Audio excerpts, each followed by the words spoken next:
Well, good morning, Kelowna and Victoria. It is a beautiful Saturday morning, and the garden show is about to happen. You know, this is a great time. We keep saying that. It's a great time of year.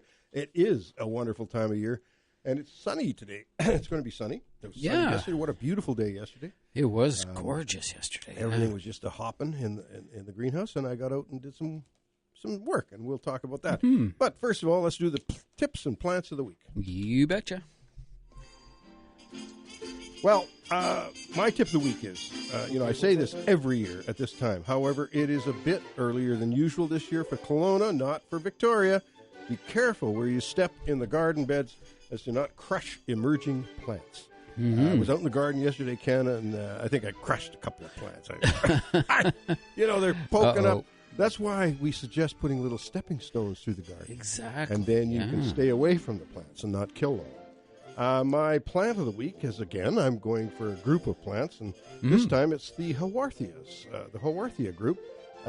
Beautiful plant, easy to grow. They don't get too big, like some tropicals. You bring them home and they become a monster. It's like getting a little kitty cat or a dog, and before you know it, they're not a They're like anymore. A small horse. Yeah, that's right. Horse. But anyway, that's the Haworthias, and we'll talk a little bit about them as the show goes on. And, that's my tips and plant. All righty, I also have a tip and a plant, and my tip of the week is that pruning season is here. Typically, we wait until about this time, about middle of February. That's usually good timing. And the brunt of winter is typically over. We're not sure this year. We don't know what to expect. It seems pretty mild now. But you can get out and do some pruning. This time of year, you can see the shape of the tree. You can see the branches. You can easily get in there and do some work. But remember to do some research before you start. Always brush up by reviewing some pruning techniques before you get going. And differentiate the difference between fruit tree pruning and ornamental tree pruning. They are completely different. So if you're interested as well, we do have classes that are online at any time. You can just sign up on growercoach.com. And, you can participate in fruit tree pruning as well as ornamental or both. Alrighty, now my plant of the week is something a little bit unusual. This is a new type of petunia that's coming out. Not available in Canada yet, but it is available in the U.S. starting this year in small quantities. It's called the firefly petunia. This is a petunia that glows in the dark. So it's kind of a fun plant.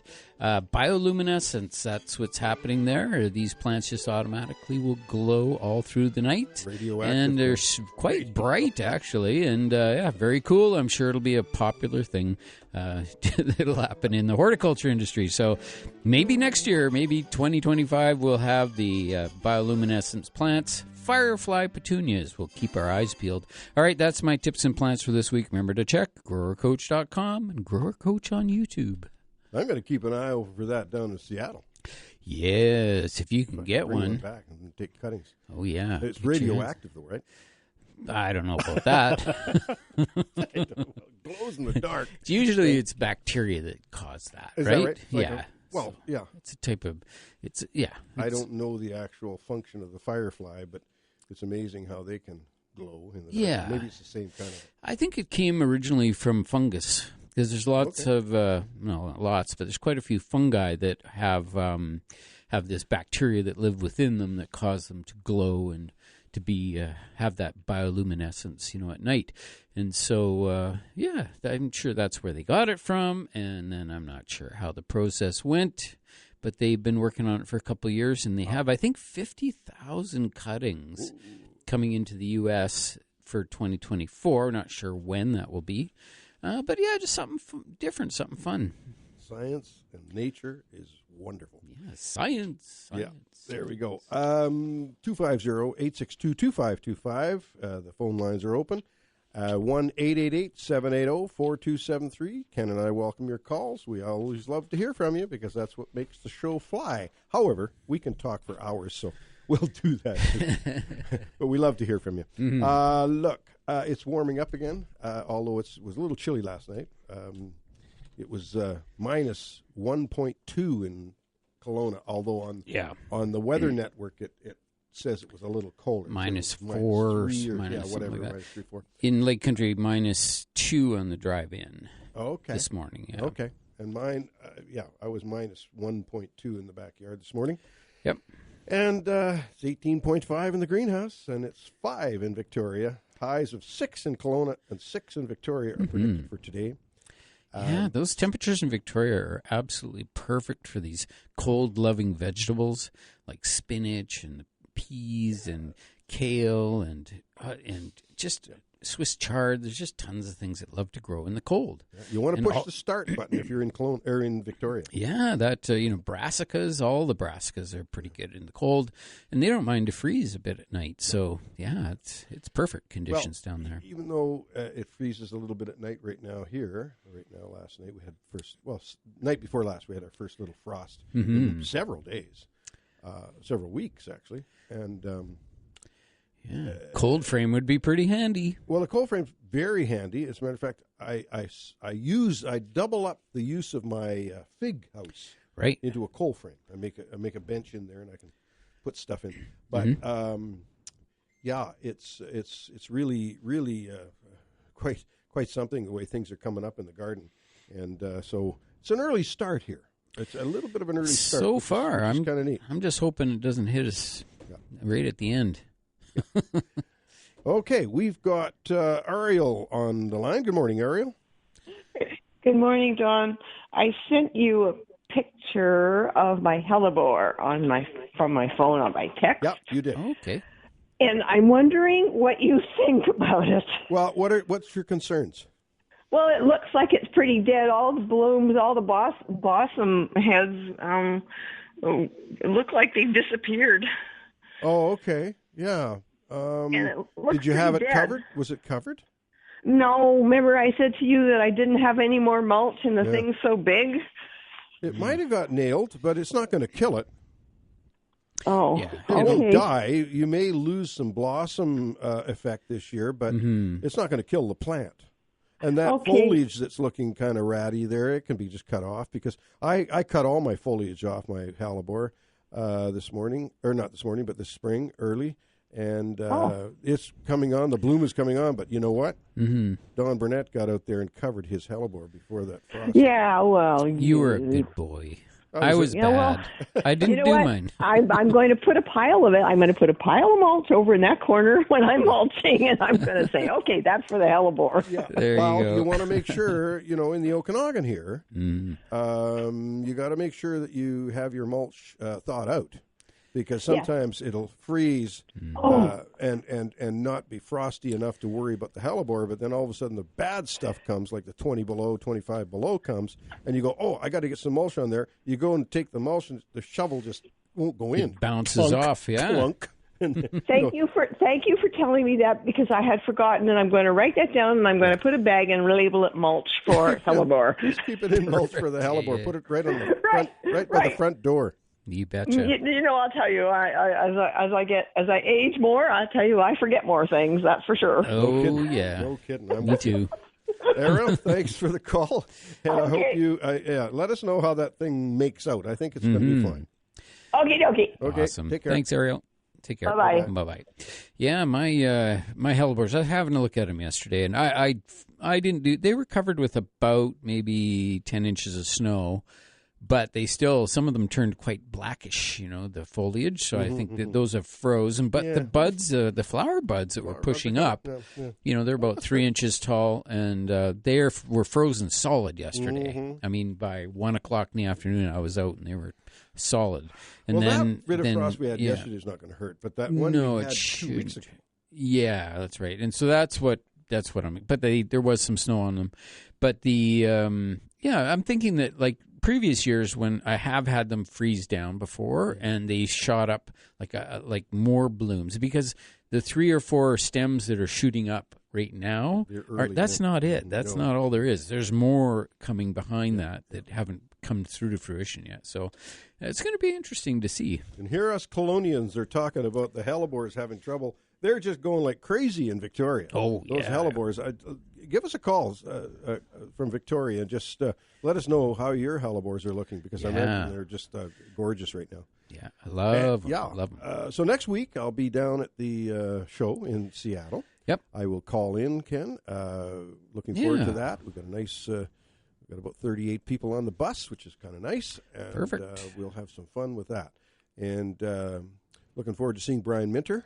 Yep. I'm going to pick up some, when we're in at Brian's place, I'm going to pick up some miniature roses. He always has them at this time of year, some nice miniature roses in bloom.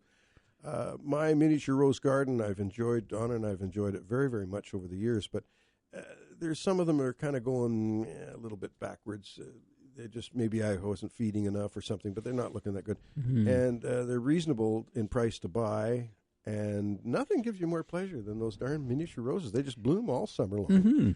And I just miss the old days when the Wilson's Nurseries was growing them.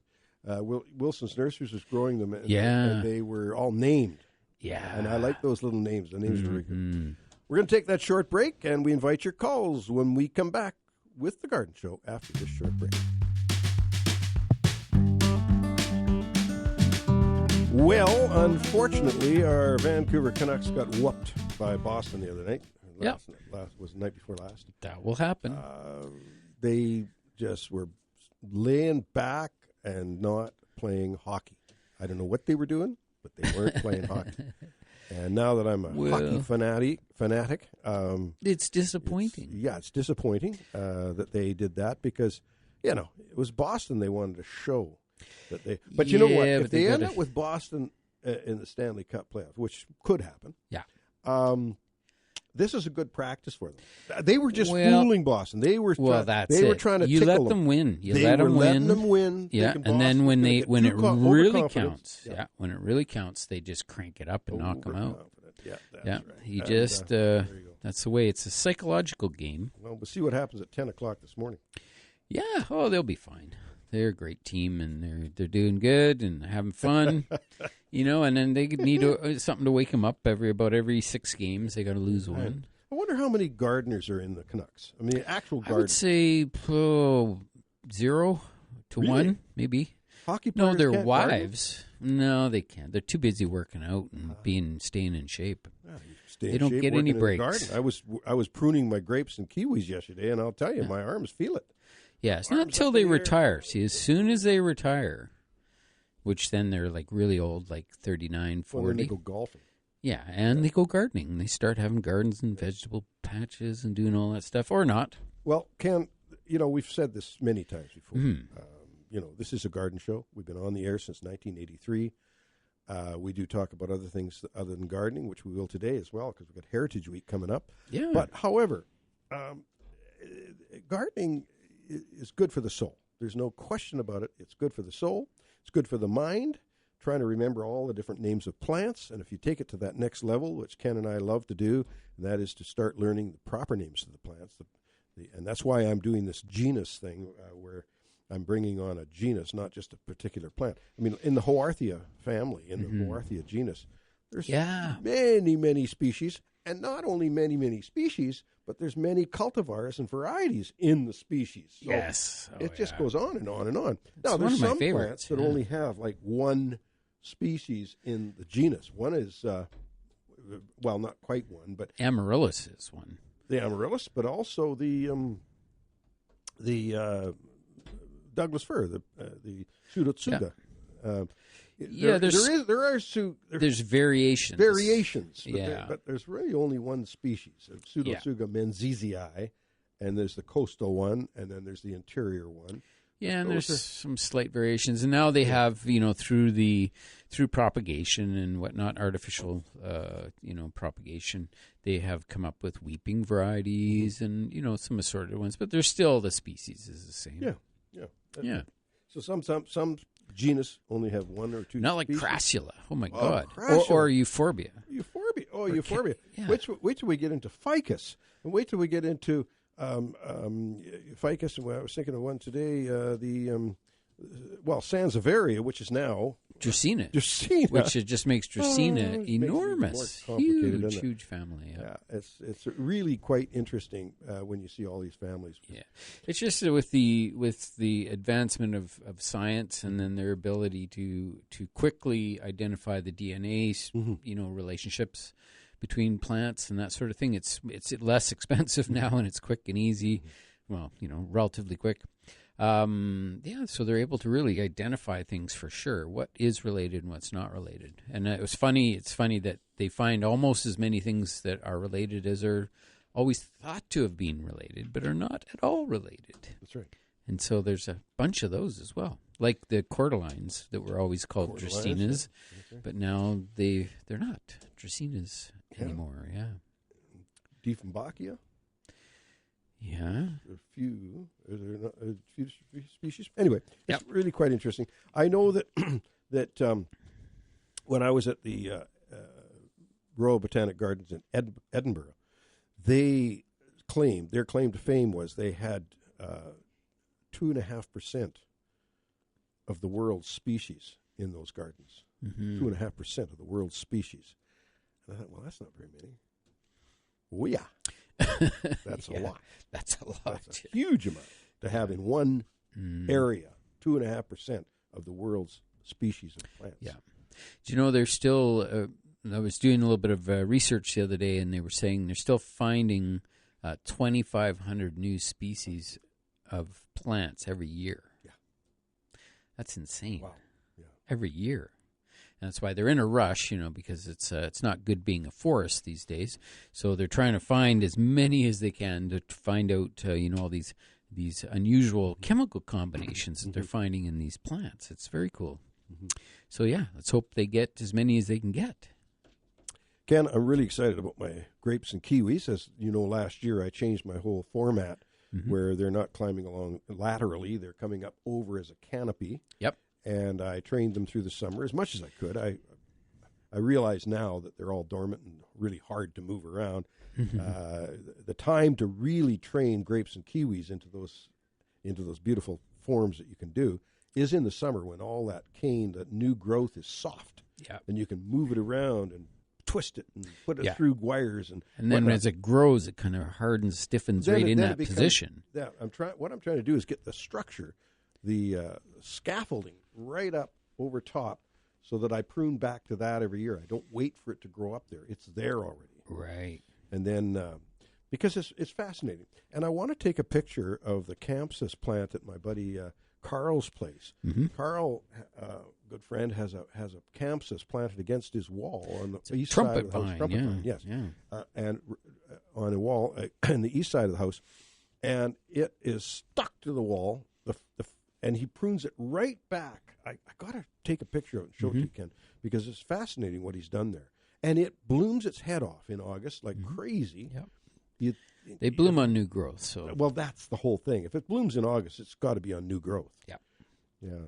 So it'll always bloom, But unlike other plants, like, say, a climbing hydrangea, where the buds are formed on the plant this year and they'll bloom next year. So when you're pruning a climbing hydrangea, for example, you have to just be selective and leave those fat little buds that are on the tips of the shoots. Yeah. If you cut them all off, you're cutting off all the flower. And they bloom usually in early June sort of time, in our climate anyway. That's another group, another genus that hydrangea, that you can have a number of species. Hydrangeas, you got your petiolaris, which is the climber, and the macrophyllum, which is the big-leafed hydrangea. Serrata is really my favorite one because it has more deer resistance built into it. Serrata, The mountain hydrangea. And the PG, Paniculata grandiflora. PG, all sorts of different hydrangeas. Arborescens. Yeah. Very cool. Yeah, very cool. You bet. There's lots of different things, lots of different plants, and that's what makes it, I think, fun. In the horticulture industry is just you have so much to learn. Yeah, if you like to learn, you're in the right biz. I must say, Ken, we are very thankful. My fig has come through unscathed this year because I was very careful. I got the heat on when that real bad weather came. Yep. And it's going to be loaded with figs this year, and I'm going to be drying them. I really love dried figs. Did I bring any in for you? Yeah. Dried figs? Yeah. Yep. They're really tasty, the dried figs. So we're going to do that. Looking forward to spring, definitely. This is the time of year when you look ahead and you say, okay, I've got to do this. When I get back from the show in Seattle, that's when I'm going to start my seeding program. Right. I'm going to put some early seeds in just to check for germination. We're going to do we're going to do a lot of zinnias this year, State Fair zinnias. Yep. And I'm going to get a hold of some of the shorter variety of zinnias, too, because they're a good Okanagan plant. And they do well in Victoria as well. Yep. They're very colorful. Yeah. I love zinnias, one of my favorites, and quite drought tolerant, actually. They are. They don't need a lot of babying. Well, they're drought tolerant, but in a container, Well, they will. Yeah, They'll tell you they're dry. They're really wilty, but you come out and you soak them up, and bop, they're right back again. They don't. Yeah. They don't degrade too much. No, and it's hard to have drought tolerance in a pot. Like in the earth, the plants when they start to dry out, they'll actually grow their roots down deeper or farther, wider, and they'll find these little pockets of moisture that they'll get into, and it keeps them alive through those periods of drought. But when it comes to containerized plants, they have nowhere to go. Yeah, when a container dries out, it dries out. Yeah, the pot's hot compared to being in the ground where it's cool. There's a lot of difference there for sure. But yeah, I just say, like here in the Okanagan, especially because we're so hot and so dry, that in the summer you're watering at least once a day, if not twice a day, in containers. Oh, I know. And if not 3 times a day in some of them. We got to watch our watering this year, Ken. Oh, it's going to yeah. be really, really at the forefront this year. We got to watch our watering. Yep. Be careful, really use your water very frugally, and because we can grow beautiful gardens in the Okanagan, there's no question. But water is an issue, and that brings up the fact that at the Kelowna Garden Club, the Gardening into the Future, there's one of the speakers, Ken, is doing a great talk, and so is 3 other great speakers, one of which will talk about xeriscape gardening. So that'll kind of it's going to be really important this year to learn those techniques. It's also going to be a bit of a sad year due to the lack of certain fruits, which we're used to having. And so let's talk about that a little bit. Talk a little bit about what's hurting. What is hurting? Yeah. Okay. We invite your calls, 250-862-2525, to get through to us locally here in the Okanagan. 1-888-780-4273 if you're calling in from Victoria or anywhere online. We'll be back with the Garden Show after this short break. Okie dokie, we are back with you on the Garden Show that we are here every Saturday morning for you. And we have our friend Dan Bruce calling in. Dan, good morning. How are you this morning?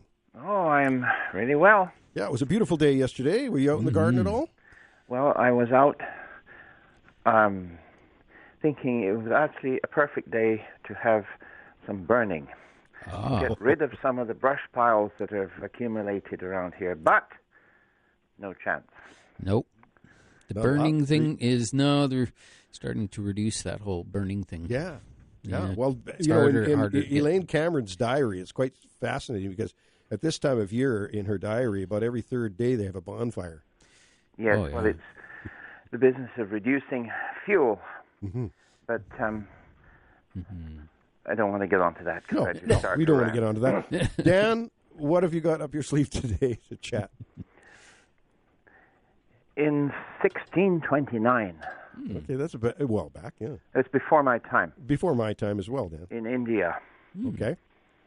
Mumtaz Mahal died, and she was the wife of the Mughal Emperor Shah Jahan. Okay. And he was distraught. So he built a tomb for her. And today the tomb gets approximately 65,000 visitors per week. Oh, per week. That's the Taj Mahal. That's the Taj Mahal.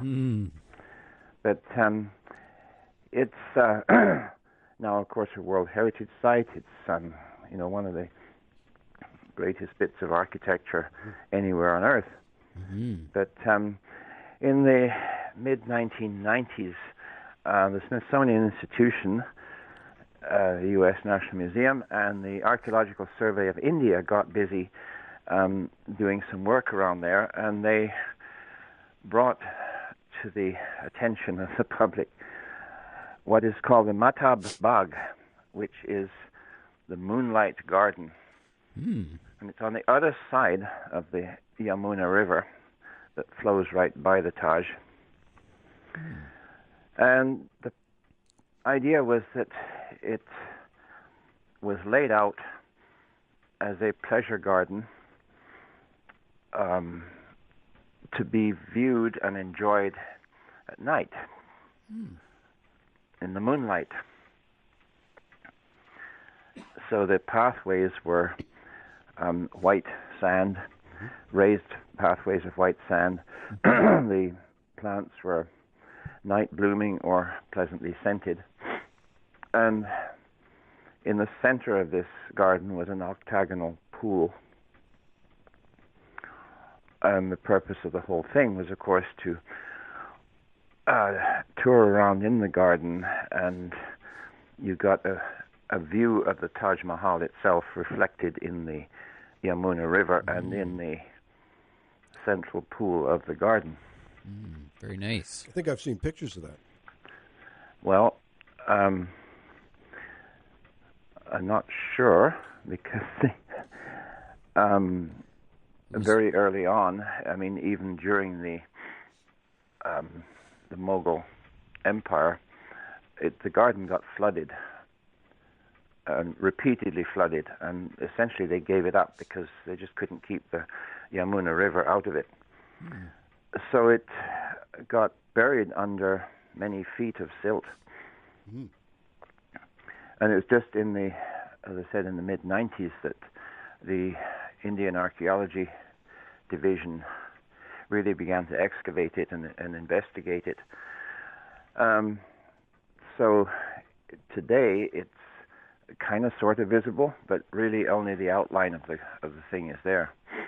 I think the pictures I've seen with the reflection of the Taj Mahal were reflecting in the river itself or something. Yes. Yeah. Well, there's various views of it reflected in the river, but this garden, as I said, was laid out specifically to be enjoyed at night. Cool. And the Mughals, of course, invaded India. They were Muslim, and they imposed their rule over the whole country, which was then Hindu. They brought with them a lot of aspects of their life in Central Asia, and they tried to plant things like apples, peaches, cherries, apricots, almonds. They tried to plant those around the gardens in central India, and they didn't do because the climate there is way too hot. So they had to, very quickly, they realized that they couldn't fight nature, and so developed gardens using plants that were already adapted to that heat. So that's really what the plants that were in the Moonlight Garden. Well, that's neat. That is a neat story and factual because now, have you ever been to India and seen that? No. No. I know you've been to Egypt. Yes, but not India. Not India. Well, Dan, it's always good to hear from you. I hope you can get out in the garden and enjoy it because the weather is pretty nice right now. And just do your thing. We appreciate it. Well, I certainly have some plans for the near future. But, got to get control of these all this dead brush. Yeah, before the heat of summer comes. You need a big chipper. Well, that would be nice. Yeah, a chipper. And besides, chipper. Anyway, Dan, thanks for the call. We always appreciate it. We got another call coming in here, so we got to chat with them. But you take care, buddy. I will. Okay. Right. Thanks for calling, Bye Dan. for now. Take care. Bye-bye. Bye-bye. Yeah, we've got another call coming in. But Ken, look at back in the day, it was a common thing to be just burning your, like Elaine Cameron did.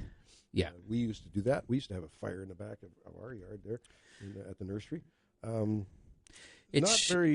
it is the Okanagan Valley is unique because it doesn't have venting like what other places do. And particular right now, if you notice that we haven't had any wind, Right. like at least here in the Kelowna area, has Smoke been, just sits there. oh yeah, just the wind. We don't get air exchange, so even though the air can look clear, it doesn't mean that it's of good quality. So yeah, they're trying to just reduce it a certain amount, and when it's ready, I'm sure they'll say, "Okay, go," and then everybody can burn. And it's not good for the environment in general. So yeah, we have our favorite representative of the Garden Club, Linda, is joining us. Good morning, Linda. Good morning, John. It's actually Lisa today. Oh, Linda's Lisa away. today. Oh, Okay. hey Lisa, how's it going? I'm sorry. Good. But you don't Sorry, mind being guys, called this morning. Linda, do you? I do. My mom's name is Linda, so I honestly answer There you to it. go. Well, hey, I got a meeting this morning with Alicia. I know. I will be there as well. Oh, right on. Yeah, well, we're going to hack things out, make sure we get things on track so we know what we're doing, so we know what the tail is doing according to the head. There you go. It's going to be fun. We're looking forward to it. And I understand. Yeah, we are too. Yeah, I understand that you've got some very solid tickets sold, and we would like to see more because it's going to be a great event. We would. We're sitting at about 75% sold at this point. So, Nice. So if you're thinking about getting tickets, best get on it because we are getting down there. So that's great. And then we've also got the trade show aspect of our event, which is free to the public. And we're thrilled to have so many amazing people and companies that are participating in this aspect of the event as well. Right. Yeah, it's fabulous. Now, this is coming up not next Saturday, but the following Saturday, right? No, the 24th of February. Yeah, 24th of February. But this coming Saturday, like the coming Saturday is going to be the 17th. Mm-hmm. Yes. And the following Saturday is when the event happens. That's right. When I get back from the Garden Club garden show in Seattle. Yes, right after that. Yeah. You'll be primed with all kinds of great information. I'm primed, yeah. We'll be primed. We'll have some fun. Yeah, so looking forward to seeing you this morning, Lisa. And look at folks, if you want tickets, it's only $50. And for heaven's sakes, that includes lunch, includes 4 really great speakers, and lots to see. The Bonsai Club is going to be there. Yeah, the Bonsai Club is going to be there. Kona Tree Protectors is coming out. Okanagan Floral Arts is coming out. The Orchid Society. And then we've got Art Naps is coming. And Site 1 Irrigation is coming out. So if you've got questions about that kind of stuff, there's Xeriscape Nursery is going to be there. And then we're going to have demonstrations from the Master Gardeners on seed starting. And the Floral Arts Club is going to be doing some flower arranging. So if you want to know what to do with that Costco bouquet of flowers, come on out and they'll teach you how to arrange it into something really pretty. And then we've got demonstrations on composting and pruning. Wow. All sorts of Well, stuff. It's going to be amazing. Lisa, this is great, and people are responding, and it's really great because, I mean, this is a great way for gardeners to kick off spring. There's no question about it. And there's something there for everyone. If you've been gardening for, 30, 40, 50 years, there's still stuff there you're going to learn. And if you're brand new and have only got your deck on your condo to garden in, you know what? There's stuff there for you as well. Absolutely. Well, we're looking forward to it. And, it's going so well, this may be an annual event. Just because we want you to keep working at it. There you go. Yeah. No, I'm just saying that this is really good. It is. This time of year, especially this year when it's so mild out too. People got the bug. We got the bug to get out gardening. Well, I must admit I started seeds this week, so I've had good germination, so that's great. You just can't help it, can you? I can't help it. I know. Okay. Fabulous. Lisa, thanks for the call, and we will definitely be looking forward to seeing you today for our meeting, and definitely next on the 24th. In a couple of weeks, yeah. You bet. Looking forward to it. So okay, excited. Dear. Perfect. Thank you. Bye-bye. Bye-bye. Thanks for calling. Yeah, that's awesome. Looking forward to that. That's going to be a fun day. Well, on that note, we are going to take a short break, and we will be back with the Garden Show after that short break. Well, in 1953, Elaine Cameron in February was in her garden quite a bit. February 5th, there was snow on the ground, but then it went away and hauled the bushes to the bonfire, mild and pleasant. So these are things that she's writing in there. February 21st, sunny and mild, tidy to rockery tops, worked and tidied border. February 25th, so right up to the end of February 26th, Hauled compost to the juniper extension and hauled flats to veranda. All nice. Flats tidied last year. I have no idea what she's talking about. Flats maybe meaning like the containers for bedding plants or what flats? I don't know. They used to use those wooden flats, boxes that before they came out with the plastic forms. I remember so clearly. We had this, and I wish we still had the machine. My grandfather built. I think my grandpa was a lot more mechanically inclined than my dad. Right? Okay. Dad was a great guy, good PR guy, all that stuff, but he couldn't drive a nail very well. Mm-hmm. I think Grandpa had a lot. I think that's where I get my acumen with the with building stuff and making stuff, because I get it from him and I get it from my other grandpa. But Grandpa Burnett built this machine. It was kind of it was just a template to make flats, and we'd buy we'd buy the shook. It was called shook, and we'd make these wooden flats, right? And the ends of the flats had Burnett greenhouses on it, and I still have some of those. I still have some from I have some from Burnett Greenhouse. I have some from A. Burnett Greenhouse. I have some from A. Burnett and Son Greenhouse. Oh, nice. And I still have some of those box ends. And they'd put the two box ends in, and it would clamp with these two things. And the elastic that they had, instead of wire springs or anything, they used old tire tubes. And they were the things. Oh, yeah. And Grandpa made that whole thing. And then it had a thing that let the nails come down into a stream. So you just grab a nail, bang, grab another nail, bang. It was really an interesting thing. I wish I would have had a picture of it. Process, yeah. Take a picture of it, or actually had it still.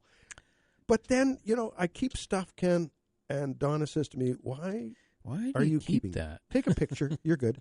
But when I'm gone, who cares what all this stuff? Yeah. She says the funeral will be at 10 and the garage sale starts at 1. So anyway, I hope you're listening, Donna. I know all about it. I know what's going to happen. But anyway, those memories are great. I know that one of the things that I'm very sorry that I let go was my black lunch kit. It was a metal lunch kit. Oh, yeah. Classy old lunch kit. I had it for years. I used it in my landscape when I was in my 20s. And then all of a sudden I lost it. I left it somewhere. Don Stoltz found it at a garage sale and saw my name on it. No kidding. That was 20 years after I lost it. So while I was working with Bylands, I took it to Bylands every day for lunch. Oh, that's fabulous. I've got a picture of it. I did take a picture of it, but it's gone. It went to Value Village, I think. Oh, wow. Well, that's the way it goes. Out with the old, in with the new. And, that's one thing, losing a lunch kit. Right now, I'm really having concerns over my cycad, my sago palm. Oh, yeah. All the leaves are turning yellow except for the top leaves are green. I got a feeling I let it get really, really, really dry. Oh, yeah. And that might be causing it. But I don't think I'm losing it, but it's convalescing. Yeah, it's given up some of those branches, and that's often what happens. And, from the bottom up, that can be a symptom. But have you popped it out of the pot at all to have a look at the roots? No. One of the reasons challenge, is way in the back of all my plants, and I can't get at it. I'm waiting for that weather. Last year, at the beginning of April, I started bringing stuff out. I was watching the weather like a hawk. I'd bring it out. If it was going to be mild, 5 above overnight or 6 above overnight, I'd bring some of the stuff out. Like sago palms and that will stand that. I mean, down in Australia, when we were there at various gardens and that, in central Australia, or not central, but on the central coast, on the east coast, where a friend of ours that used to work with us lives, he said it does freeze. Kind of drops down 3-4 degrees of frost, and these sago palms and the jacarandas and all those things will take that. Yep, they'll take it. It's kind of subtropical, I guess. What they're going. I guess. But anyway, so that's what I do when March hits or when April hits. I start bringing stuff out just to let them breathe. That gives me a little room in the greenhouse to maneuver. Yep. And then if it's going to get cold at night, I'll just pop things back into the greenhouse and then bring them back out in the daytime. But it's coming up. That time of year is coming up where we can actually do stuff like that. Get I'm excited. And I know with the tropicals, like I've been doing quite a few videos in my plant room recently, so they pop up on YouTube there. But, it's just not overly crowded, but it's going to get crowded because this is the time of year we get things going. Having a quality grow light is just like, man, it's just the best thing. And so we can get some things going really early. And, it's just exciting. But, it's just nice to have the space. But it's one of these things now, the reason that I have that is because I have so many plants out on my patio all summer, right? So all summer I've got all kinds of tropicals and things, and then in the wintertime I got to try to fit them in somewhere, and I only have so many windows. So I put them in here and there and everywhere. And Wendy's, she's got them all stacked up, and she's got her lovely little plant room just tuned up, and she's got grow lights and heating pads there, and it's growing all kinds of things and propagating. It's one of her favorite things to do. And for me, I just have the plant room downstairs where I store all these things. I'd love to kick them out early, but they're all real tropicals. They can't really survive below about maybe plus 10 degrees Celsius, so 10 degrees above frost. And so it is a challenge, that's for sure. So we have to wait really till almost the last week in May for us to be safe and then kick them out. I really liked a post that Dwayne, our friend in Golden, Dwayne Amdendrud, posted the other day. He put up a picture of a guy traipsing through the snow, waist deep in snow. And his wife was saying, "Where are you going?" And he says, "Get more plants." I'm going to buy more plants because that's and about it. He's the one that has the T-shirt. If you were a plant, I'd remember your name. Yeah, exactly. Yeah. It's one of these things in life. They say, one of the key, most important parts of living a long life and all that. One of the healthiest things is to be in a situation of awe once in a while. So where you go, and that's where when we were always when we spend more time out in the wilderness, there are many opportunities to be in awe, and it's something that it does to your whole body. That it's an amazing thing, and a lot of people miss out on that. And I find with gardening that you get many, many, many opportunities just to look at something and just be like, "Wow, isn't that amazing? Like, how does that happen?" It could be. It could be the bees and that coming onto your sunflower. Yeah, your cactus plants producing flowers. Yeah. And it's just, you see this cactus and it just sits there, it seems like, for years. And then all of a sudden, there's that little bud. What's that? And then this beautiful big flower comes out. It's just an amazing thing. Yeah.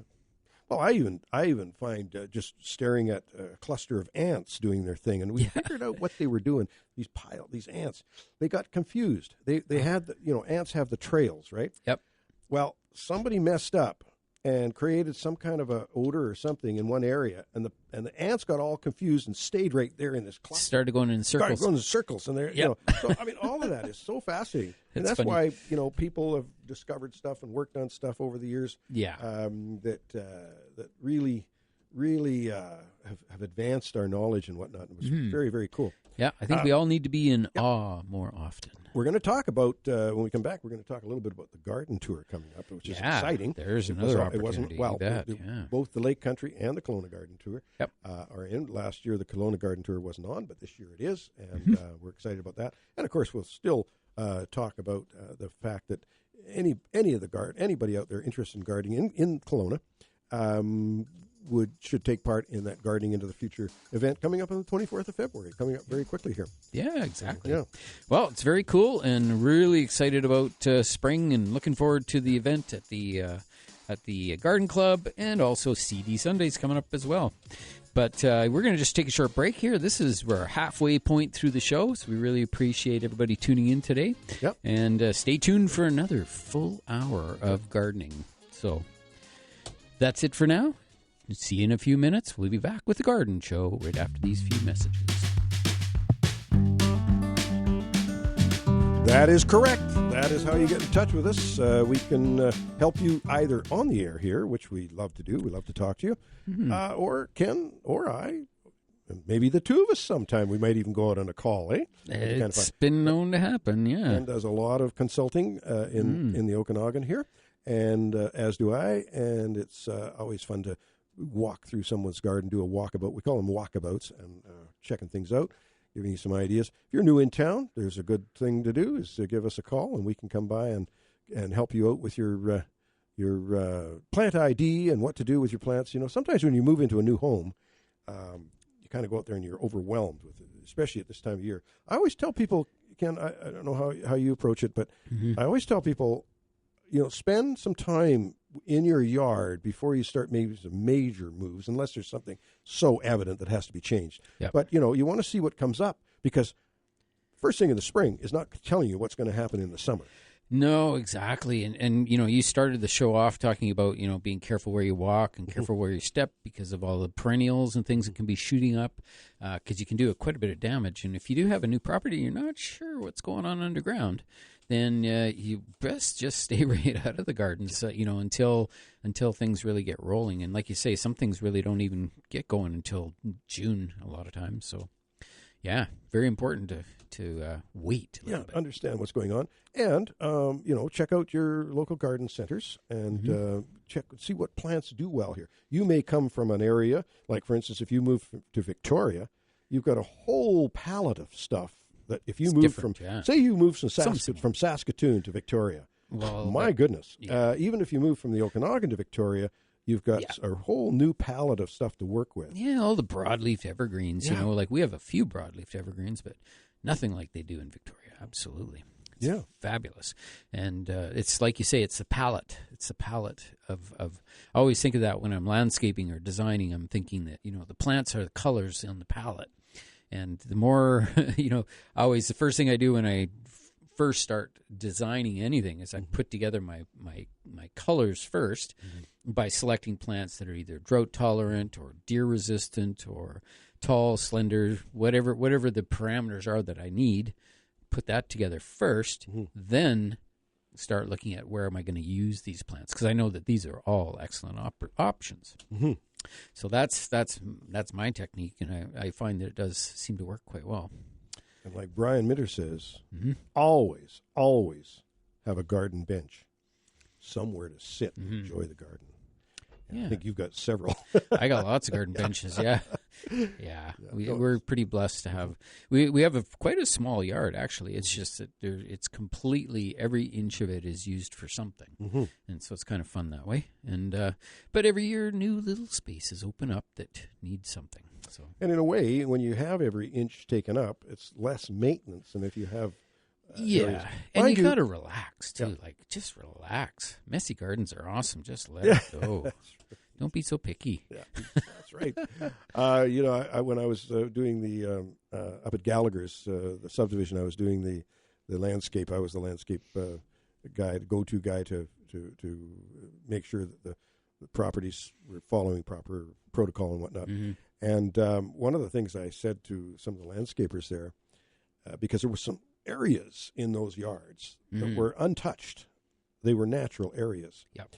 And previously to my counsel to them, they would go in and just rip everything out. Just go in. And, the builders in particular, because the landscapers sometimes knew a little better, but the builders, this messy old... No, it's not messy. It's no maintenance. You don't even have to touch it. It's natural. Natural. There's nothing to do there. Very little. Once you disturb those natural areas, you're hooped. Yeah. Because you'll never get it really back to those natural areas. There were some cases up there where somebody had gone across a natural area, the common, what they call common area, and it was natural. And there was two homes, and they wanted to join their yards together because they knew each other, and so they carved a path through this natural area. Yeah. So I was commissioned to go in there and design something that would regrow into that. It's virtually impossible to do that. You're not nature. It takes years for that to happen. Yeah, and techniques, like I've done the same. I've had all kinds of different situations, but the only thing that I've found is to switch to grass, to grassy, especially here because we're in a desert.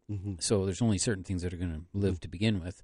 But mixing, this is something about wildflowers that people get confused about, is that when you start mixing in wildflowers with grasses, especially in a dry climate, that it doesn't generally jive because a lot of the grasses are bunch grasses. And as we know, bunch grasses have that allelopathy, or they have this effect where they give off herbicides to prevent other plants from growing near them. Now, and that includes grasses, it includes everything, but a lot of broadleaf plants really can't grow there. So what happens is this major struggle that people have.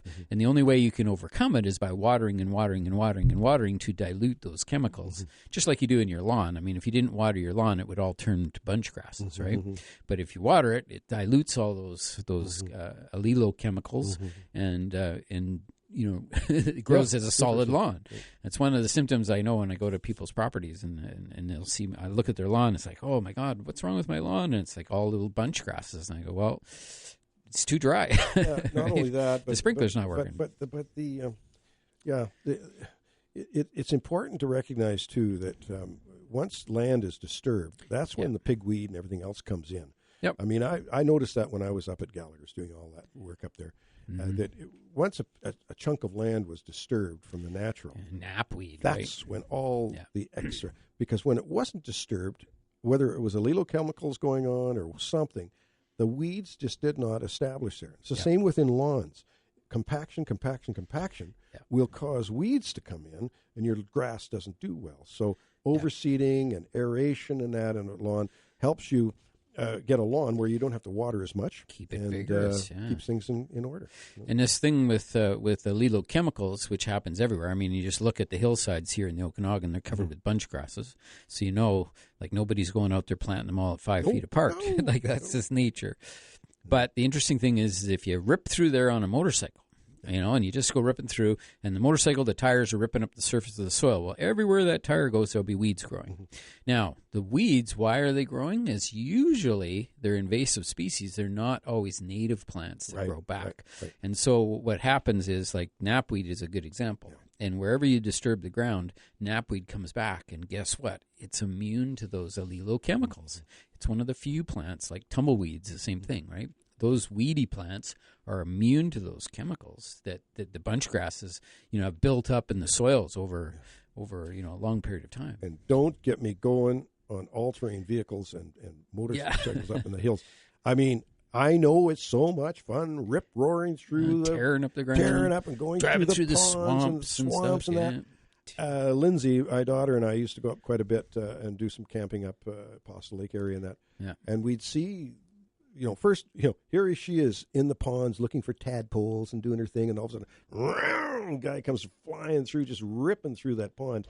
And, okay, so I know it's fun, and I know that, but you want to think a little bit about where you're going when you're up there. Just don't. They should have a facility that's designed just for these guys who want to go up and rip and tear, and then they can have contests and see who can wreck their truck the fastest. And they do. They do have some spots where they can go. But anyway, a little controversial. As a gardener, as a person who loves nature, not just cultivated gardens, because we love that. Yeah. But I love going out into natural areas.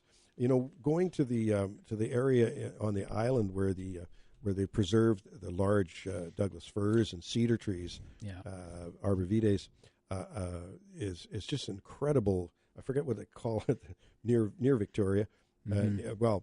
Central Island there, and the trees are like 6 feet in diameter, and they're just old growth forest.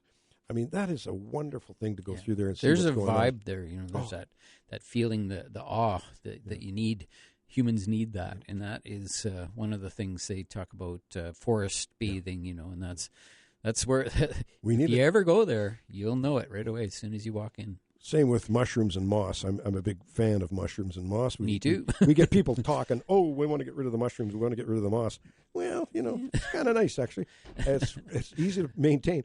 We're going to take a short break. Lovers. We do invite your calls. Join the conversation here because we're having fun. And like I say, the garden show has always been about just like talking over the back fence and having an enjoying conversation with gardening.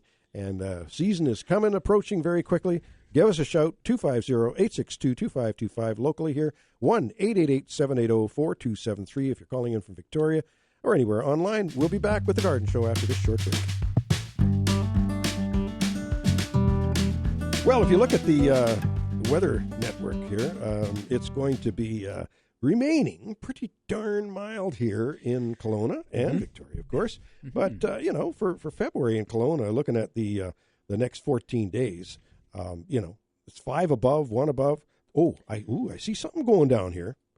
-9 at night here coming up. Ooh, that's chilly. That's chilly. Well, they got to put the brakes on because, if you're not putting stuff outside till the end of May, we got a long ways to go. Yeah. So you got to slow things down. But in the daytime, it's always above freezing in the daytime. Yeah, so that's not. That's you're saying over the years, Ken. You've always said it's not how cold it gets. It's how long it stays cold. Yep. If it doesn't warm up in the daytime, the plants are frozen solid for day after day after day. This can cause an issue. But if it warms up in the daytime, the plants, especially if they're not native to the area but are accustomed to our area, not a big deal. My pansies are looking great right now. And those snaps that you get, they're literally that. They're just an hour long or something, and they can be quite severe. I can recall when we had a perennial nursery, sun perennials years ago, and we had cold frames outside, and in those cold frames, that was just literally some pieces of wood with some plastic draped over it, and we had, I'd say, I don't know, 50,000-60,000 pots of plants underneath these things, and we were watching it like a hawk to manage the temperature. And we got in. It was in April. It was about the 10th of April, and we started to go into this sunny weather thing, where it got so beautiful and sunny that it was beautiful. It was wonderful in the daytime. The plants would grow like crazy, but we didn't have any heat in these greenhouses. And at night, it would drop to -7 or even -9 one night, and that was just because of clear skies, right? But what we realized, and that's where I think I started picking up on this, it's not how cold it gets, but how long it gets cold, is that cold snap would just be for an hour, say before daybreak, right? And we had mini-max thermometers all over the place telling us what the lows and the highs were, and those lows were shocking sometimes. And we need to get product out the door. But the beautiful thing is the perennial plants, these plants that are hardy that come through every year, they were fine with it. They would get flattened and frozen solid right through the pot and everything, and be flat as a pancake, and then the sun would come out, and it would take a couple hours, and all of a sudden, bing, they'd pop back up, and they'd be good to go. No problems. Generally, that's the syndrome that we had when we had those pots of tulips on the ice for the Tournament of Hearts years ago. When you had that pot of tulips on the ice, and they phoned us frantically in the morning saying, "Oh, the tulips are wilting." And it wasn't a pot; it was 1,500 tulips. 1,500 pots of tulips. And it wasn't the fact that the tulips themselves were freezing; the ground froze, so there's no uptake of water. And that's why exactly. So they were sitting right on the ice, right. And that we learned that really rapidly, and we had to respond because we had CBC and all the sports channels were there. I remember that, and then we raced out with hot water and watered them all with hot water and put them up on those little trays to get them up off the ground. It was quite the ordeal, and then we got out of there, and literally within an hour they were perking back up and they came back to life. Whew, that was close. That was good. That was an interesting learning experience. So coming up next week. Talk about learning. No. Talk about traveling. 15th, 14th. Valentine's Day is going to be quite chilly. Valentine's Day evening is going to be quite chilly in the Okanagan. It's going to get down. I haven't checked Victoria yet. But, so we're not out of the glue yet. But I can't see any of that -25 stuff. Well, I sure hope not. Well, I personally have never seen it get quite that bad for any length of time in March. And by the end of March, we get into April, and like I say, I'm going to be starting to pull plants out of the greenhouse, and then in the daytime, put them back in at night, kind of thing. Well, we were just talking before the halfway point break that there is going to be some damage on fruit this year, and it's everybody's talking about it. The growers, the vine growers, the grapes suffering, some damage, quite a bit of damage.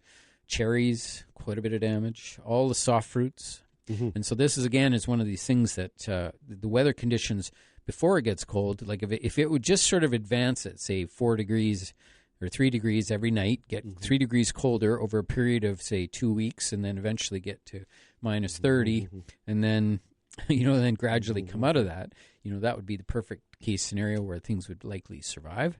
But the way that it was so warm beforehand that plants were actually getting excited and the buds were popping and not so much popping, but they start to swell up and they kind of get this feeling that spring may be coming. And then, bam, they get hit and that's it. I've had a call from a couple of growers, peach growers, and they said, "What do you think, Don?" Well, I can't tell you, but I'll tell you. It goes location by location, right? What you can do is what they used to do, the Ministry of Agriculture used to bring in cuttings to our greenhouses and ask us to put them in vases and see what they're going to do, see if they will come into flower or whether it's just going to be foliage, no flower. The flower bud might have been That's a burnt. great tip. And you might find that with other plants too, like the forsythias and other early flowering plants. If you're wondering about bud damage, that's a great idea. My cousin, Ross McLeod, great guy. We stay in touch quite a bit. He's got a spot down in Florida on Marco Island. And anyway, he was telling me what schedule is coming back and what he's been doing down there. And anyway, he says the Caribbean cold weather was good for the bamboo lobster as the locals gather iguanas as they drop out of the trees into the pot.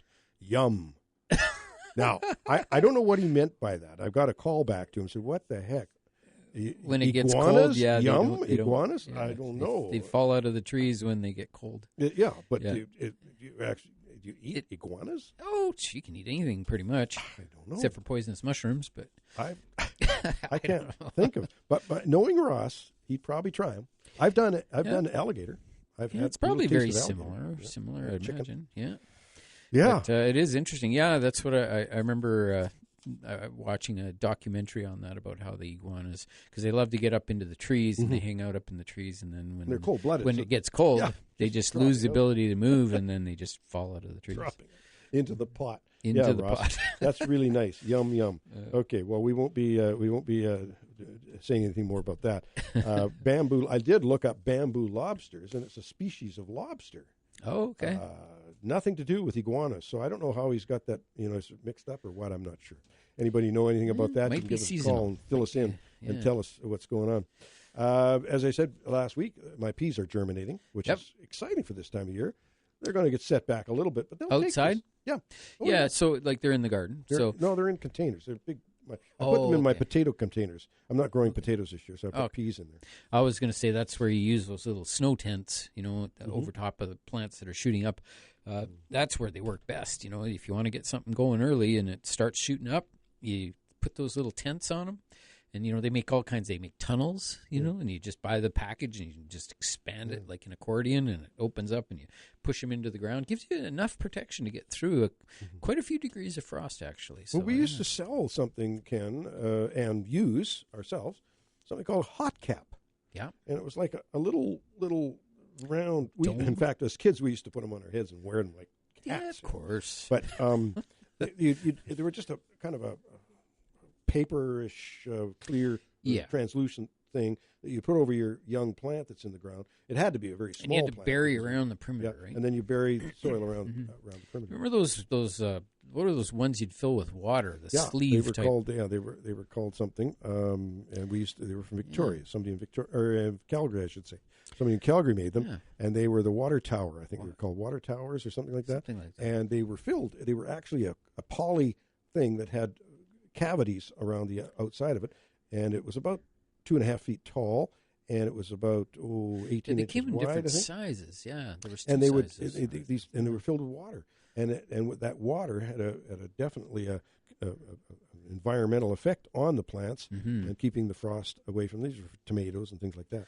So, but in Victoria, you can get going earlier, a lot earlier than we can here in the Okanagan, and some of the things you'd be planting right now are the cold crops, as Ken's mentioned.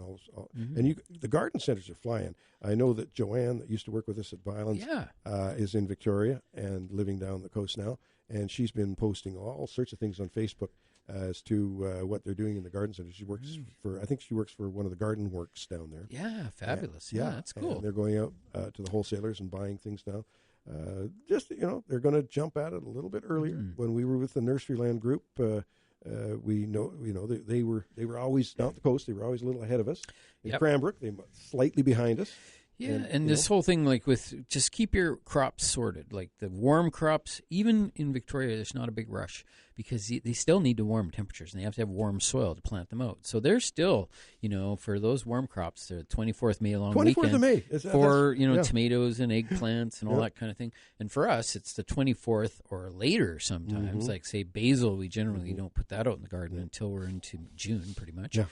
And so, knowing the temperatures that the plants can handle is really the key.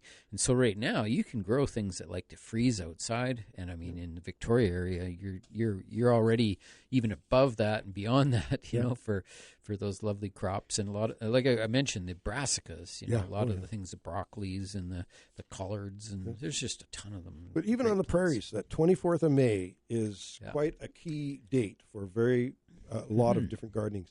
We're going to take a short break. It's the bottom of the hour here. We've got another half hour left. Give us a call, 250-862-2525 to get through to us locally here, 1-888-780-4273 to get through us from Victoria area, and it's a free call anywhere online. We will be back with the Garden Show after this short break. Now, one of the things people get excited about in the spring is the Seedy Sunday and Seedy Saturdays, or Seedy Saturday and Seedy Sundays. And in the Kelowna area, it's a Seedy Sunday. I'm not sure. Victoria's Seedy Sunday as well. Seedy Sunday as well in Victoria? They're on February 25th. Oh, there you go. Yeah, coming up. We're on March the 10th on this end. March 10th, it says here. Yep, that's what I said. And, what a great way to get going in the spring is to go to a Seedy Sunday. Oh, yeah. The fact is that those seeds that you have there are quite often not hybridized and crossed and everything. They're kind of, what do you call them? First filial generation or something? I don't know. Yeah, there's so many different types of hybrid seeds. These ones are mostly all ones that come true. Yeah. So that's not all seeds. If you collect come the true. seed, they will be the same. Yeah. Yeah. But it's a great opportunity. And, there's an opportunity to talk to some of the people who actually grow and produce them, including Sunshine Farms. They usually have quite a big display of seeds, and they grow all the organic seeds and all the heirloom varieties and that sort of thing. They just have a fabulous selection, and they've made it available online now. You can just go online and purchase directly from them as well. But on the Seedy Sunday, you get the chance to actually talk to them, get the advice, and it's just a great opportunity. But they're not the only ones there. There's lots of different suppliers and seeding, people and plants and all kinds of things. I also generally have a booth there where I answer plant questions for people. And then I'm also doing a seminar there as well. So, it's going to be fun. Ken. Yeah, it's going to be busy. Parkinson Rec Center in Kelowna. I'm not sure whether – have you got the information for Victoria? I don't have it handy. But, if there's anybody in the Victoria area who are tuned in, I know the Okanagan version is put on by the Okanagan Master Gardeners, and I'm pretty sure it's the same in Victoria. The Master Gardeners handle that. So, fun event, that's for sure. And I think the Seedy Sunday in Victoria, they were asking for some donations of seeds. And so you might just look it up. It's got to be found online. I found it somewhere online. I remember that Seeds of Diversity, that's a website. And I believe it's www.seeds.com, I think, or seeds.ca, one or the other. And, it's where all these Seedy Sundays and Seedy Saturdays started. They're the ones that sort of headed up. So if you want to find out some information, that's one place to go. And you can check your own community. And if your community doesn't have one, why not? Yeah, of course. You should have one, yeah. Ken, I haven't really researched it very much, but there are these seed banks, these seed places where they keep seeds of important species and plants and whatnot, frozen or in some kind of way of preserving them. I think there was one usually in frozen. Iceland. There was a place in Iceland that had a bunch, and fascinating because it's important to hang on to those. Absolutely, yeah. Well, it's like I'm going to have my body frozen, and then I'll come back. I'm going to come back to haunt my grandchildren. There you go in 100 well, it'll probably be 1,000 years. Yeah, I don't know. That's interesting. Yeah, but these seed storage locations are pretty cool for sure. And they're trying to get as many different plants as possible and preserve the DNA. And it is frozen. It's kept at as cold as can be. I think it's like some of them are like minus 20 degrees Celsius or so. So yeah, but you have to look it up. I know in Canada there's at least there's one large one for sure, but there are other locations around the world as well. Generally what they do is they'll find a place that's cold already, so they don't have to spend a lot of money on refrigeration. It's getting harder and harder to find. I've heard that one of them, they actually had to relocate because it used to be located in like an actual glacier in a mountain, but the glacier's gone now, so they don't, it's not as cold as it used to be. It's melting, so they have to get it all out of there, move it somewhere else, head farther north. But yeah, it's fascinating. But yeah, we were just talking about those the open pollinated seeds there. That the sort of term I was trying to think of, and that's what those seeds that are open pollinated come true. And so that's where some tomato plants do, some peppers, some things do come true from seed, but a lot of them cross-pollinate, and they never turn out to be the same as the mother plant. So it's you just get a new plant, you can name it after yourself, Ken. There you go. Yeah, this is something different. Brian joining us today from Victoria. Good morning, Brian. Good morning. How are you doing? We're well, thanks. We're pretty good, thanks. Good. I've got a few questions. First off, garlic. I've just started growing it 3 years ago, and I'm on a slope, so I've got a terraced backyard, and I've got a nice, dry, high, well-drained corner that I've grown it in. But I've heard that you've got to move it after a fashion. How long can I leave it in the same spot? Yeah. Well, a lot of things that applies to, but I haven't seen it apply as much to garlic. I mean, I've planted my garlic in the same spot for 20 years. Yeah. Oh, okay. Well, that gives Ken, me what have you got to fuzzy add to that? Is there something that would be? Yeah, I'll just add that I've had issues with fungal diseases that affected them, and as soon as I saw that, like the entire crop was toast, like it just all went rotten and moldy, and so I just knew I was not able to replant in that area. Well, I still haven't replanted in that area. And that was 8 years ago. And it's just because it was the only spot in the whole garden, because I always rotate my crops and keep moving. And that's so that things don't build up. Yeah. And so, like, if you have limited space, sometimes you don't have much choice. But anytime you have a choice, just do it. Rotation is very, very good, Brian. Yeah. Well, the way my sprinkler system's set up, like everything gets lots of moisture except this one corner, and I'm afraid that I'd be giving it too much moisture moving it around. But I will next year. I'll plant it in a different location. And you're right. The garlic does need good drainage. That's a key thing. Good drainage, and not overwatered. But feed.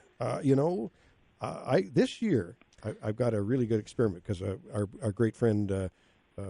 Dominic Ramponi told me they put a little bit of granular fertilizer in with their garlic when they plant it, right? Oh, okay. And I did that with some and not with others, just because in good gardening practices you want to do a little bit and have control, Yeah.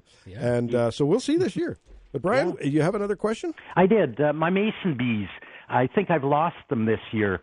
Like I've got a nice place to put them out in the summertime, and I put them in. I'd almost call it a root cellar. It's kind of an underground thing. But I was down, like I do lime sulfur on a lot of my plants, and I was down checking it out, and it's like all the cells have been broken out. Yeah. Like it looks to be empty, and I'm just wondering, I did have heat on there, like a light bulb for a little while this year because we had a real frost snap there. But well, you may have some intruder going in there and doing something too. Getting those larvae, those pupa, and consuming them. It might be something in that regard. Yeah. But they do sometimes pop early if it's too warm. There's some people keep them. And here in Victoria, in years gone by, I've actually taken out of the root cellar and put them in my beer fridge downstairs just to hold them back because it can get so mild here so early. But now, is there anything I can do to disinfect the house, or do I just throw it out and? You clean it all out. Yeah, cleaning them each year after they hatch is something that a lot of people do. I would do a little bit more research on it from the pros in the industry. People who really do it. And but cleaning it is a process that they do, and then relocating it outside It will naturally repopulate.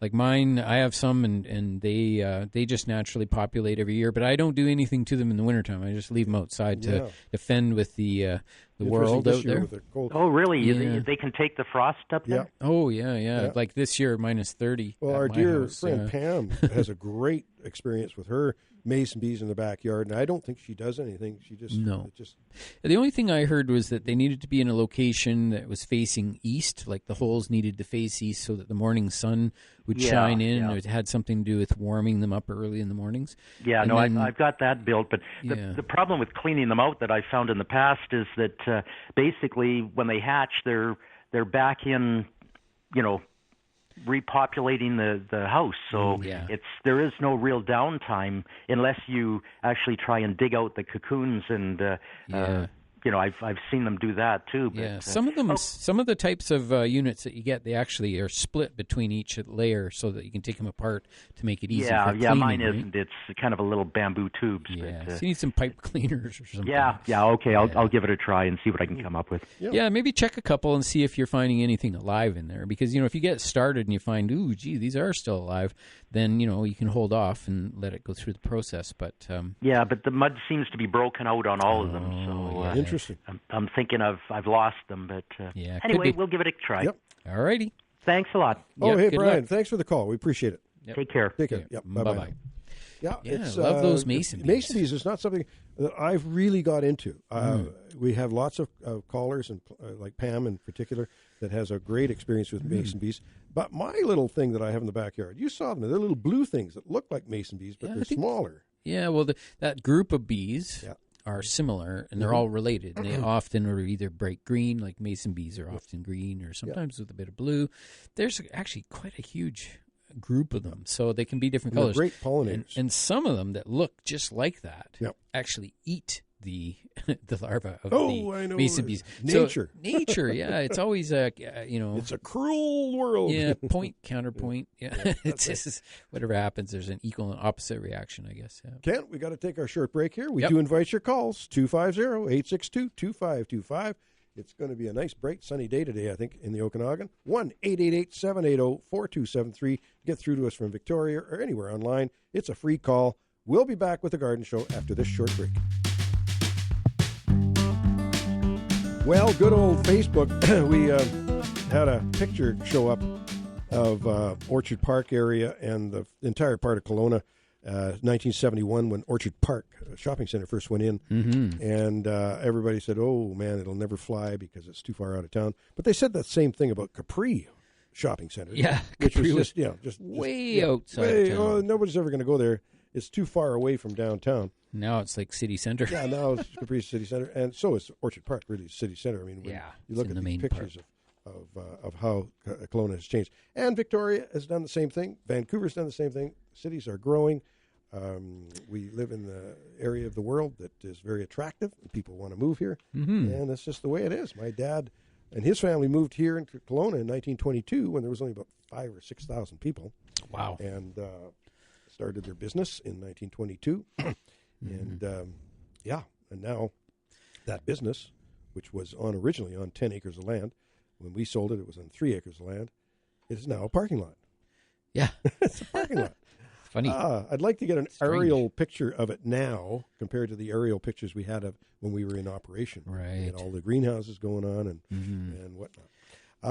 We talk about CD Sunday. We also have a great event coming up this spring. It's a while away right now, but there is the Flower Power Garden Tour coming up. Yeah. So keep that in mind because the That's garden tours... June, right? Yeah, in June. And garden tours can, as you know, and we take part in them, one of the best ways that you can get ideas for your own garden is to go on a garden tour.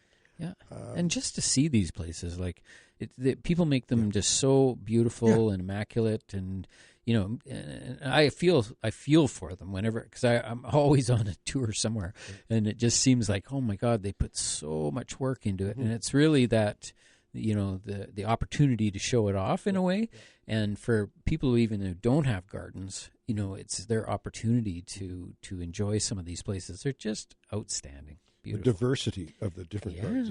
They never have the similar, some are big estate gardens, some are tiny little just a little smaller version of gardens, and every one of them has its appeal. We enjoy it very much, and like I say, it's one of the best ways you can have to get ideas. Now, when Donna and I were on the island a couple of summers ago, we were staying in Bowser, and we were up on Quadra Island for a while. It was just a wonderful trip we had, and I'll tell you, it is a gardening community up there. Yeah, and not only a gardening community, but they have the moisture that is necessary to have a different look than we have in the Okanagan. Yeah.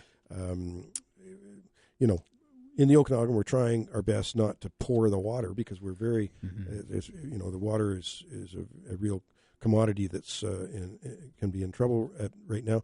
And especially this year coming up, folks, you really, really want to watch it. There's not a lot of snowpack, and we want to really be careful about our watering. But on the island, of course, you've got quite a bit of natural watering.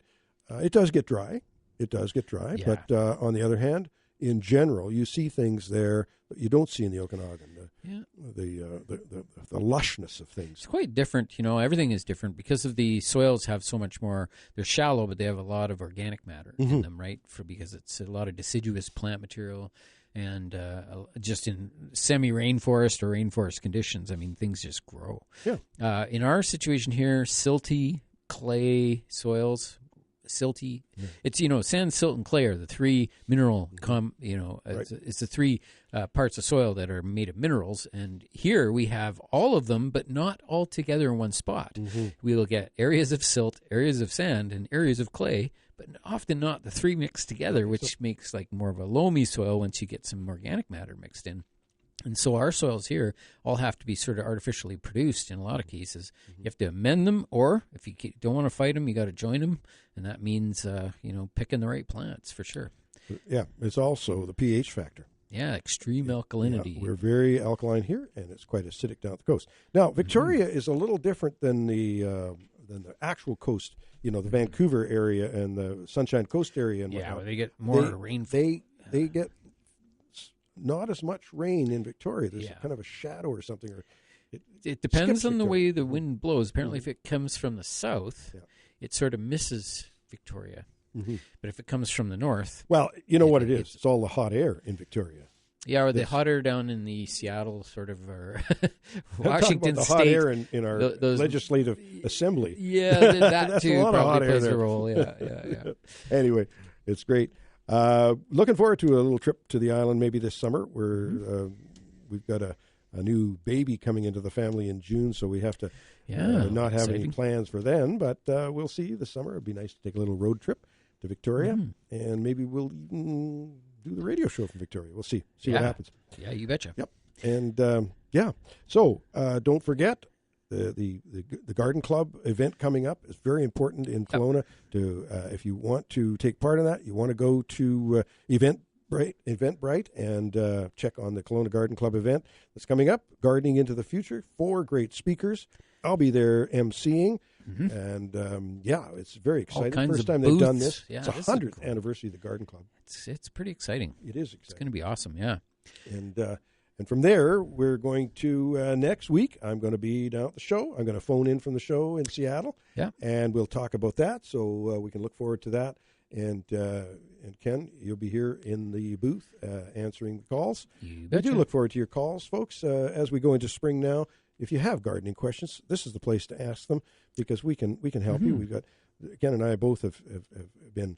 We call generalists. We're not specific guys, like we don't know everything about one particular thing, but we know a little bit about everything.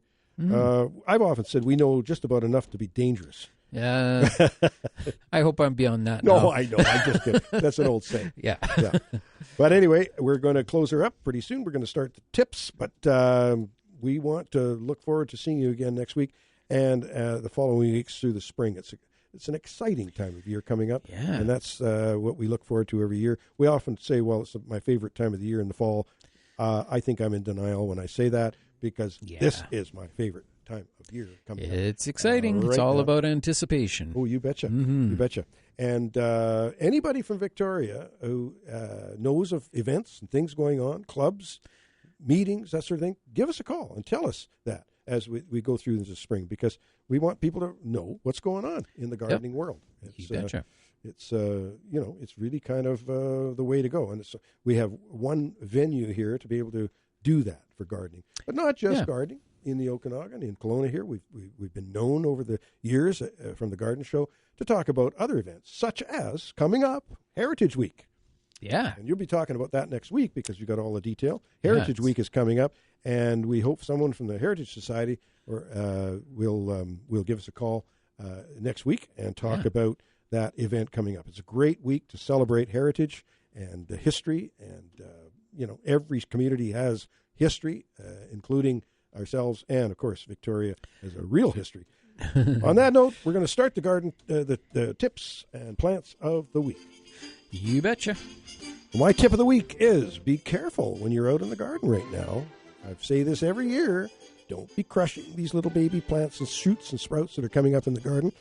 Getting some stepping stones through the garden is a great way to avoid that problem. But don't forget, when you put your stepping stones in, make sure there's nothing underneath the stepping stone. You have to do it when the plants are up. When they're up, so you know where they're at. My plant of the week is, again, a group of plants called Haworthia, another genus. I'm going to be doing that in the next few weeks. I'm going to be bringing up Haworthia is a great genus, easy to grow, succulent plant. Many species of Haworthia. It's a lovely one. I also have a tip on a plant. My tip of the week is that it's a pruning season. It's starting now. This is just sort of prime pruning season. And I would always suggest to take some training, learn, read, take some classes. We have classes on our Grower Coach website you can participate in. They are on the line. They're there anytime. You can just click on them and join up.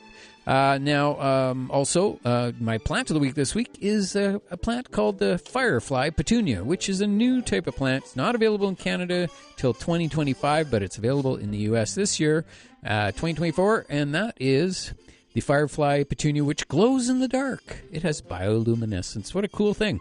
Right? Remember to check GrowerCoach.com and Grower Coach on YouTube. I'm going to see if I can get some of those in Seattle. Ooh, back. Sounds great. Possibly. My Shigo quote of the week is the same as it was last week because I didn't put a new one in. However, it's a good one. It always is a good one. Trees are the most forgiving and giving organisms on Earth. Beautiful. There we go. We'll see you next week with more of The Garden Show.